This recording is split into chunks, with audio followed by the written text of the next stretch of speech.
আসসালামু আলাইকুম। আশা করছি সবাই ভালো আছেন। আজকে আমরা আন্তর্জাতিক রাজনীতির খুব একটি গুরুত্বপূর্ণ বিষয় নিয়ে জানব।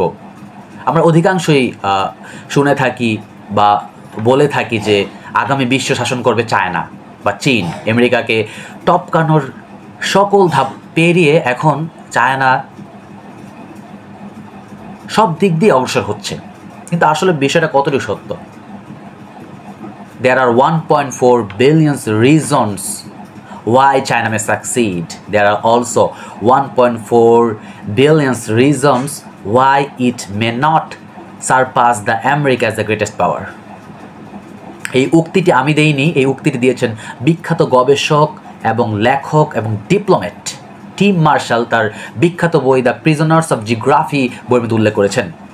এই বইয়ের মধ্যে তিনি দেখিয়েছেন যে আসলে বাস্তবতা বা জিওপলিটিক্স কী বলে, আগামীর বিশ্ব কি চীন শাসন করবে নাকি বর্তমানে যে অর্থনৈতিক দিক দিয়ে সামরিক দিক দিয়ে যে আমেরিকা সারা বিশ্ব শাসন করছে এটা কি চলমান থাকবে বা ভিন্ন কিছু ঘটবে কিনা, এই বিষয়টাই মূলত টিম মার্শাল তার বিখ্যাত বই দ্য প্রিজনার্স অফ জিওগ্রাফি বইয়ের মধ্যে তিনি তুলে ধরেছেন।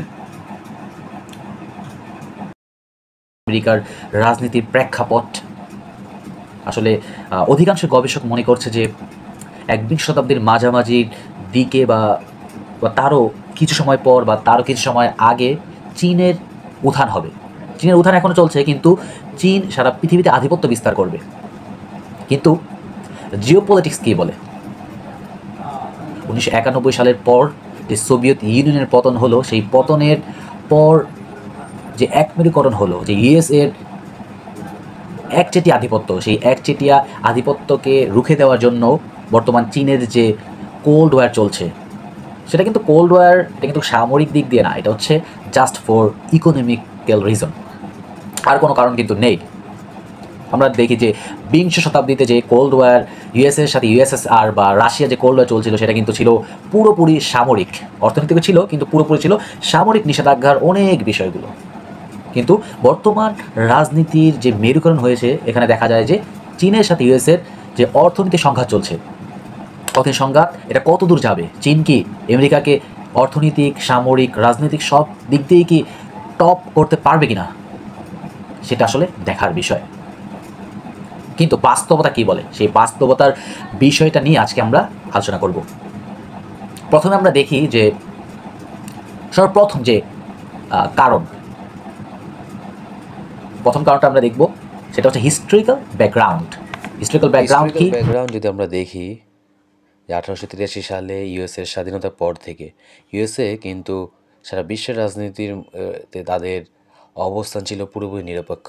তারা কখনোই যুদ্ধে এড়ায়নি। তারা ছিল দ্বিতীয় বিশ্বযুদ্ধের আগে পুরোপুরি ছিল আইসোলেটেড। এই আইসোলেশন অবস্থা থেকে তারা বেরিয়ে যায়।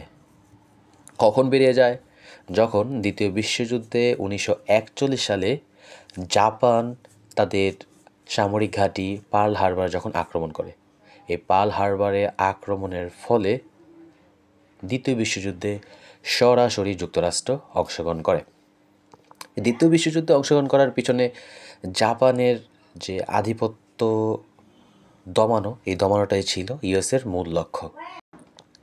এদিকে দ্বিতীয় বিশ্বযুদ্ধ শেষ হয়। দ্বিতীয় বিশ্বযুদ্ধ শেষ হওয়ার সাথে সাথে ইউএসএ এবং ইউএসএসআরের মধ্যে এক বিশাল সংঘাতের সৃষ্টি হয়, যা কোল্ড ওয়ার নামে পরিচিত। এই সংঘাত 1991 সাল পর্যন্ত চলে, যখন 1991 সালে ইউএসএসআর বা রাশিয়া বিভক্ত হয়ে যায়। রাশিয়া বিভক্ত হওয়ার ফলে তখন ইউনাইটেড স্টেটস অফ আমেরিকা সারা পৃথিবীর মধ্যে তাদের একমেরুকরণ ঘটে। তারা তাদের হেজেমনি প্রকাশ করতে থাকে। বর্তমানে আমরা চীনের সাথে ইউএসের মধ্যে যে স্নায়ুযুদ্ধ বলে থাকি, যে অর্থনৈতিক স্নায়ুযুদ্ধ চলছে, কিন্তু বিংশ শতাব্দীর স্নায়ুযুদ্ধ ছিল সম্পূর্ণ তার বিপরীত। বিংশ শতাব্দীর স্নায়ুযুদ্ধ মূলত ছিল পুরোপুরি অর্থনৈতিক এবং সামরিক নিষেধাজ্ঞা। 1949 সালে কী হলো? ন্যাটো প্রতিষ্ঠা করলো। ন্যাটো প্রতিষ্ঠা করার মাধ্যমে ইউএসএ তার জানান দিল যে capitalism will lead the world. 1955 সালে ওয়ারশো প্যাক্ট করলো কে? ইউএসএসআর বা হচ্ছে সোভিয়েত ইউনিয়ন। তো পাল্টাপাল্টি এক লড়াই চলছিল তখন। এইদিকে কিউবান সংকট শুরু হলো 1962 সালে। তার পূর্বে ছিল কোরিয়া সংকট, তারপর ভিয়েতনাম সংকট তৈরি হলো। দক্ষিণ পূর্ব এশিয়া এবং বিভিন্ন দরিদ্র দেশগুলোর মধ্যে অর্থনৈতিক এবং সামরিক দিক দিয়ে কিভাবে চাঙ্গা করা যায়, কিভাবে তাদের নিজের আইডিওলজি প্রকাশ করা যায়, সেই বিষয়গুলোতে মূলত ছিল এক বিশাল প্রতিযোগিতা। অন্যদিকে আমরা যদি চীনের ব্যাকগ্রাউন্ড দেখি, চীন কিন্তু কখনোই ইন্টারন্যাশনাল যে ইস্যুগুলো তৈরি হয়েছিল বিংশ শতাব্দী 19 শতাব্দীতে, তারা কখনোই তাদের নাক গলায়নি। এরকম কি ভৌগোলিকভাবে খুবই ক্ষুদ্র দেশ জাপানের সাথেও 19 শতাব্দীর শেষের দিকে চীন একটি লজ্জাজনক যুদ্ধে পরাজিত হয়। 1932 সালে চীনের মাঞ্চুরিয়া জাপান দখল করে নেয়। এই বিষয়গুলো ছিল চীনের জন্য একটা বিশাল লজ্জা। 1949 সালে চীনের যে বিপ্লব হয়, বিপ্লবের মাধ্যমে মূলত চীনের যে অর্থনৈতিক উন্নতি হতে থাকে। এ থেকে আমরা কি বুঝতে পারি যে দ্বিতীয় বিশ্বযুদ্ধের পর থেকে সামরিক দিক দিয়ে এবং অর্থনৈতিক দিক দিয়ে ইউএসএর এক বিশাল উত্থান ঘটে এবং ইউএসআরের যখন পতন হয় তার উত্থান পুরোপুরিভাবে ত্বরান্বিত হয়। অন্যদিকে চীন সামরিক মহড়া বা সামরিক দিক দিয়ে শক্তিশালী হলেও তারা মূলত অর্থনৈতিক দিক দিয়ে নিজেদেরকে বেশি ভারসাম্যপূর্ণ করার চেষ্টা করছে। তাদের জনসংখ্যা 1.4 বিলিয়ন, এই জনসংখ্যাকে কাজে লাগিয়ে মূলত তারা অর্থনৈতিকভাবে সারা পৃথিবীতে নিজেদের জানান দিচ্ছে।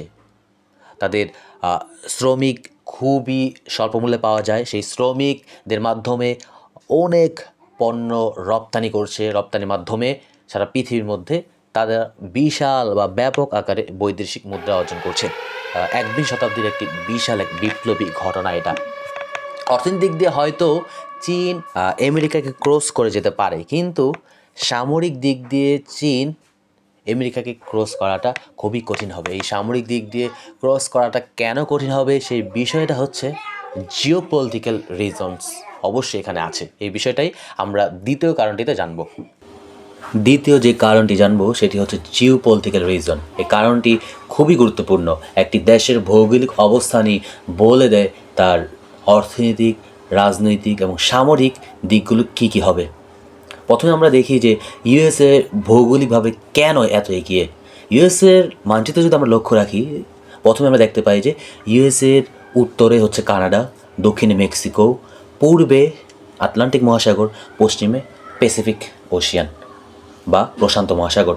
এই ভৌগোলিক অবস্থান ইউএসএর জন্য একটি বিশাল বেনিফিট বহন করে, কারণ এই ভৌগোলিক অবস্থানের কারণে ইউএসএ সমুদ্র বাণিজ্যর দিক দিয়ে সবসময় এগিয়ে থাকে। ভৌগোলিক এই অবস্থানের কারণে ইউএসএ পূর্ব দিকে যেরকম ইউরোপের সাথে সম্পর্ক রাখতে পারছে আটলান্টিক পাড়ি দিয়ে, অন্যদিকে পশ্চিমে প্রশান্ত মহাসাগর হওয়ার কারণে পৃথিবীর আমরা জানি সবচেয়ে বৃহত্তর মহাসাগর প্রশান্ত মহাসাগর। এই প্রশান্ত মহাসাগরে এক বিশাল জায়গা জুড়ে ইউএসএ কিন্তু আধিপত্য বিস্তার করছে। এশিয়ার সাথেও সে বাণিজ্য সম্পর্ক রাখছে। এটা কিন্তু ইউএসএর জন্য এক বিশাল জিওপলিটিক্যাল বেনিফিট, যা চীনের মধ্যে আছে কিনা সেটা আমরাই এখন দেখব। অন্যদিকে আমরা যদি চীনের মানচিত্র লক্ষ্য করি, দেখব যে আমরা চীন দেশটা পুরোপুরি কনজেস্টেড। প্রায় 14টা দেশের দ্বারা তারা কিন্তু বাউন্ডারিড। এই বাউন্ডারি 14টা দেশের দ্বারা তাদের উত্তরে মঙ্গোলিয়া এবং দক্ষিণ পশ্চিম উত্তর পশ্চিমে ভারত, পাকিস্তান, কাজাকিস্তান, কিরগিজস্তান সহ প্রায় 14টা দেশ তাদের সীমান্তবর্তী। এদিকে তাদের পূর্বে Yellow Sea, East China Sea, Japan Sea এবং আর একটু দূরে প্যাসিফিক ওশিয়ান। এই অবস্থান কিন্তু চীনের জন্য বেনিফিট অবশ্যই বহন করছে, কিন্তু মূল সমস্যা হচ্ছে ইন্দো প্যাসিফিক অঞ্চলে চীনের আধিপত্য বিস্তারকে কেন্দ্র করে তার পার্শ্ববর্তী দেশগুলোর সাথে তার দীর্ঘ এক সংঘাতের সম্ভাবনা, এবং যে সংঘাত 21 শতাব্দীতে চলছে তা উল্লেখযোগ্য। আমরা দেখতে পাই যে ভিয়েতনামের সাথে যে প্যারাসেল দ্বীপপুঞ্জ নিয়ে সমস্যা, ফিলিপাইনের সাথে স্পার্টলি দ্বীপপুঞ্জ নিয়ে সমস্যা, কম্বোডিয়া, লাওস, মালয়েশিয়া ইত্যাদি তার পার্শ্ববর্তী দেশগুলোর সাথে চীনের কিন্তু এক বিশাল সংঘাত। দক্ষিণ পূর্ব এশিয়ার 11টা দেশ তারা আসিয়ান প্রতিষ্ঠা করেছে। আসিয়ান প্রতিষ্ঠা করার পেছনে কিন্তু মূল কারণ যে দক্ষিণ পূর্ব এশিয়ার দেশগুলো রয়েছে তাদের নিজেদের মধ্যে অর্থনৈতিক, সাংস্কৃতিক, রাজনৈতিক সকল দিক দিয়ে তাদের নিজেদের উন্নতি করা এবং বাইরের শত্রুদের থেকে নিজেদের রক্ষা করা। চীন যাতে ইন্দো প্যাসিফিক অঞ্চলে আধিপত্য বিস্তার করতে না পারে সেই বিষয়গুলো মূলত আসিয়ান সবসময় কাজ করে থাকে।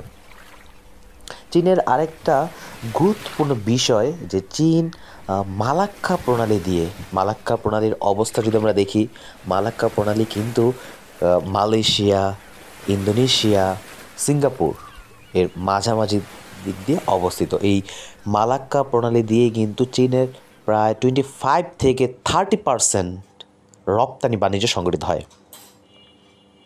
কিন্তু ওই 3টা দেশই কিন্তু দক্ষিণ পূর্ব এশিয়ার দেশ বা আসিয়ানের সদস্য, কিন্তু চীন কিন্তু আসিয়ানের সদস্য না। এই আসিয়ানের সাথে আমেরিকা কিন্তু সদ্ভাব বজায় রাখার চেষ্টা করছে। এই 11টা দেশ এইখানে বাণিজ্য কিভাবে করা যায়, ইউএসএ কিন্তু সেখানে সবসময় চেষ্টা করছে। মালাক্কা প্রণালীর যে পার্শ্ববর্তী দেশগুলো মালয়েশিয়া, ইন্দোনেশিয়া, সিঙ্গাপুরের সাথে ইউএসএ কিন্তু ভালো সম্পর্ক রয়েছে। চীন কিন্তু এই দিক দিয়ে বলা যায় যে এক প্রকার ব্যর্থ। যদি মালাক্কা প্রণালী কোনোভাবে বন্ধ করে দেয়, চীনের বাণিজ্য কিন্তু 25 থেকে 30% বন্ধ হয়ে যাবে। Just imagine. অন্যদিকে জাপানের সাথে যে স্পার্টলি দ্বীপপুঞ্জ, সেনকাকু দ্বীপপুঞ্জ নিয়ে সমস্যা, এই সেনকাকু দ্বীপপুঞ্জ নিয়ে অনেক দিন ধরে সংঘাত চলছে। তো এই দ্বীপগুলা নিয়ে দক্ষিণ পূর্ব এশিয়ার দেশগুলোর সাথে এবং দূরপ্রাচ্য দেশের সাথে চীনের যে বিশাল সংঘাত, এই সংঘাত এড়ানোর জন্য চীন কিন্তু চেষ্টা করছে ভূমি ব্যবহার করতে। সমুদ্র গভীর অঞ্চলে কিভাবে তাদের নতুন প্রযুক্তির মাধ্যমে বাণিজ্য বৃদ্ধি করা যায়, এই দিকেও কিন্তু তারা চেষ্টা করছে। এদিকে মায়ানমারের সাথে চীন কিন্তু খুবই ভালো সম্পর্ক। এদিকে মায়ানমার দিয়ে বাংলাদেশ সহ আরও পশ্চিমে যতগুলো দেশ আছে, পশ্চিমের দেশগুলোর সাথে তারা কিন্তু বাণিজ্য করার চেষ্টা করছে এবং তাদের যেহেতু সস্তায় তাদের পণ্যগুলো পাওয়া যায়, আপনারা দেখেন যে বাংলাদেশের অধিকাংশ পণ্যই কিন্তু চাইনিজ পণ্যের সাথে অন্যান্য পণ্যের যদি পার্থক্য করি, চাইনিজ পণ্যের মূল্য কিন্তু খুবই সস্তা। এটা কিন্তু চায়না মূল্য সস্তায় পাওয়া যায় বলেই কিন্তু আমরা ব্যবহার করছি। তো সারা বিশ্ব কিন্তু এই উল্লেখযোগ্য বিষয়টাকে কেন্দ্র করেই মূলত চাইনিজ পণ্য ব্যবহার করছে। চীন কিন্তু বলা যায় যে পুরোপুরি কনজেস্টেড, তারা ডিপ্লোম্যাটিক্যালি আগাচ্ছে। কিন্তু আমরা যদি ইউএসএ দেখি, ইউএসএ কিন্তু তাদের ভৌগোলিক অবস্থানের কারণেই তারা কিন্তু খুবই ভাগ্যবান। তো এই জন্যই টিম মার্শাল তার বইয়ের মধ্যে তিনি দেখিয়েছেন যে হয়তো চায়না কূটকৌশলের দিক দিয়ে বা আগামী 50 বছর বা 100 বছর পর হয়তো অর্থনৈতিক দিক দিয়ে ইউএসএকে ছাড়িয়ে যাবে, কিন্তু সামরিক দিক দিয়ে ইউএসএকে ছাড়ানোটা চীনের জন্য এক বিশাল চ্যালেঞ্জ হবে। হয়তো এটা 100 বছর পার হয়ে যাবে। কেন তিনি বলেছেন? কারণ ইউএসএর ভৌগোলিক অবস্থান তার সামরিক শক্তির জন্য এক বিশাল আশীর্বাদ স্বরূপ। কিন্তু ফলাফল কি বলে? আমরা ফলাফল কি চাই? চীন কিন্তু কখনোই সামরিক দিক দিয়ে আগ্রাসন নীতি কখনোই গ্রহণ করে না, কিন্তু ইউএসএ আগ্রাসন নীতি গ্রহণ করে আসছেই। কিন্তু আমরা দেখি যে ফিলিস্তিনের যে লক্ষ লক্ষ মানুষ আজ বাস্তুচ্যুত, সিরিয়াতে সমস্যা চলছে, মধ্যপ্রাচ্যে যে বিশাল সংঘাত তৈরি করে রেখেছে ইউএসএ, এবং ইউক্রেনের সাথে রাশিয়ার যে সংঘাত, সব পৃথিবীর মধ্যে বর্তমান সংঘাতগুলো চলছে, যে সামরিক সংঘাত, এর পিছনে কিন্তু মূল হোতা ইউএসএ। আমরা চাই না ইউএসএর মতো সামরিক শক্তি সবসময় পৃথিবীতে আধিপত্য বিস্তার করুক, যারা দেশের সারা পৃথিবীর জন্য অকল্যাণকর। লক্ষ লক্ষ মানুষ আজ তাদের জন্য বাস্তুহারা, জীবন পুরোপুরি বিপন্ন। সুতরাং আমরা চাই না, আমরা চাই যে পৃথিবী শান্তিপূর্ণ হোক এবং আগামীর রাজনীতি হোক পৃথিবীর পরিবেশ বান্ধব এবং মানুষ বান্ধব। আমরা চাই ইউএসএ শান্তিনীতি গ্রহণ করুক। আন্তর্জাতিক রাজনীতির এরকম বিশ্লেষণমূলক ভিডিও পেতে চাইলে চ্যানেলটি সাবস্ক্রাইব করে চ্যানেলটির সাথেই থাকুন, এবং এই ভিডিওটির দ্বারা যদি আপনি উপকৃত হয়ে থাকেন অবশ্যই ভিডিওটির মধ্যে লাইক দিতে ভুলবেন না। ধন্যবাদ।